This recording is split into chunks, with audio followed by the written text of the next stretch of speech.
What's good, guys? Thanks so much for 148 views. Alright, anyway, let's get into this video.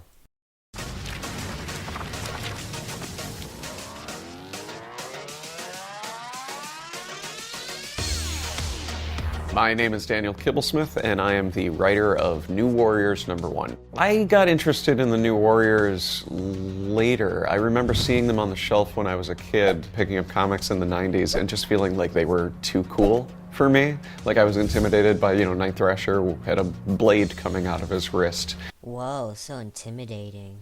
Nova was really buff. They were all the edgy characters for the 90s, as the cover said. New Warriors, I thought, were really interesting characters because they occupy this really cool space. They're forever young, but they've now been around for 30 years. My editors on the previous books I'd done, like Loki and Black Panther vs. Deadpool, asked if I would be interested in doing a New Warriors tie-in that actually poses them as the authority figures in this conflict instead of the rebels, and I really liked the tension of that. So because the New Warriors are the authority figures in this story, they have to be mentoring new Warriors who are under 21. What the hell are these animations? There's a hippopotamus who ate too many tamales. You got an albino elf. You got some couple. And a cross between Green Lantern and Cyclops. Like, that's the only good animation, somewhat good animation here. And subject to the laws that triggered the outlawed event, this new law is making it illegal to be a vigilante under the age of 21. Here, I'm gonna look up the definition of vigilante. Vigilante pretty much means somebody who fights crime. Okay, this is the stupidest law I've ever heard. We all know that police can't do anything in superhero movies or comics, so what's the point of trying to ban them? I mean, police can't do anything anyways. The artist on New Warriors #1 is Luciano Vecchio. He designed all of the new Warriors and gave them costumes that... The only reason I don't completely hate their designs is because of their action shots. Their action shots look 12 times better than their actual pictures. The only exception to this is that girl with the backpack. She looks bad in all of her photos. Felt as modern as the New Warriors costumes to sort of feel classic. Damn it. Alright, I just realized. Remember when I said police don't do anything? Well, I meant in superhero comics. And instantly familiar. So the first character that we're introduced to is Trailblazer. She's a group home and foster kid who is volunteering at a senior center when this mysterious threat shows up and Night Thrasher runs to the rescue. And because she helps him, she ends up in the crosshairs of this new outlawed law. And she inherited from her grandfather a magic backpack of divine origin.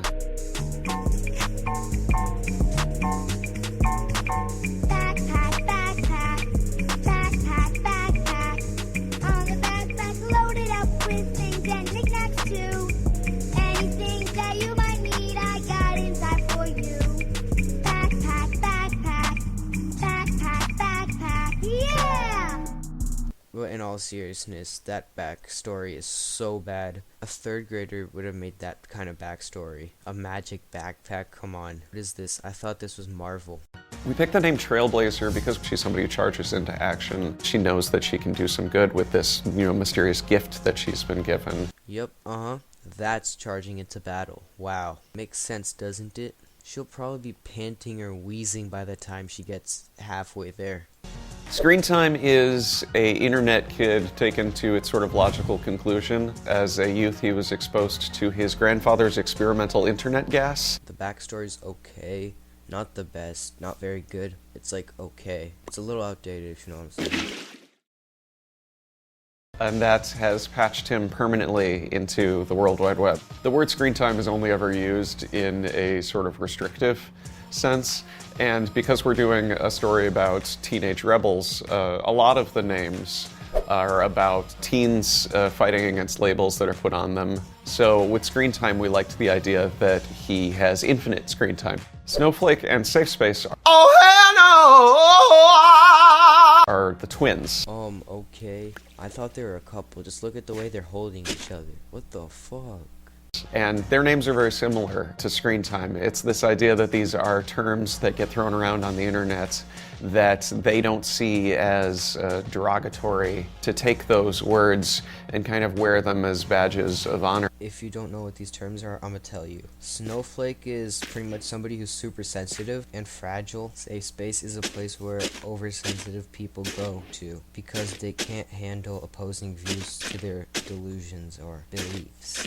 The fact that they use these words as badges of honor and their superhero names is stupid. Here, let me take the word dumbass for example. If I use that, I'm not going to use that as a badge of honor. It's a derogatory term, just like safe space and snowflake. Those are derogatory terms. You don't use those as your superhero names. It makes you sound even stupider than you already are.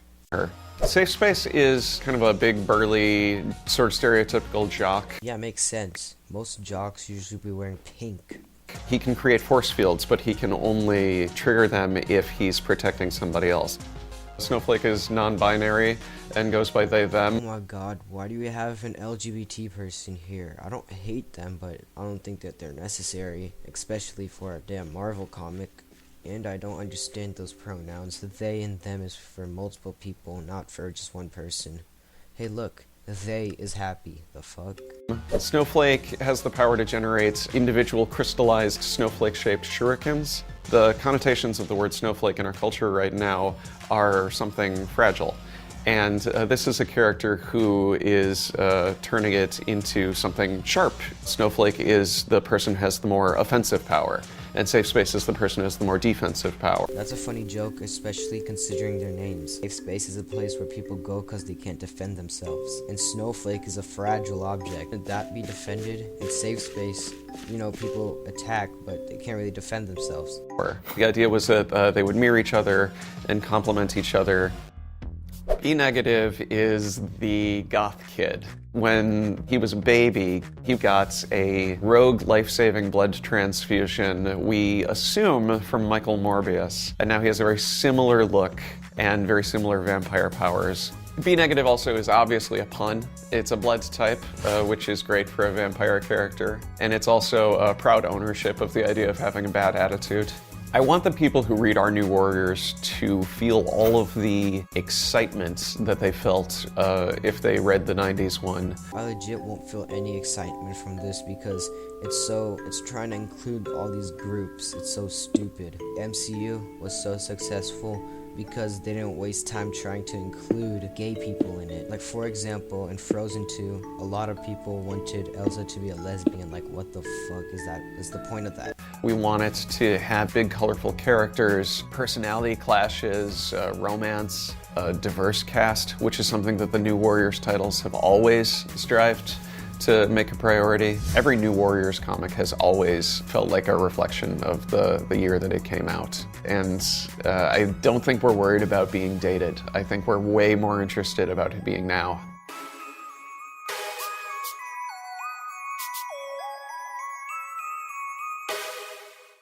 Bro, Stan Lee would not be proud. Alright, thanks guys for watching the video. Please like this video and subscribe to me. It only takes 2 seconds.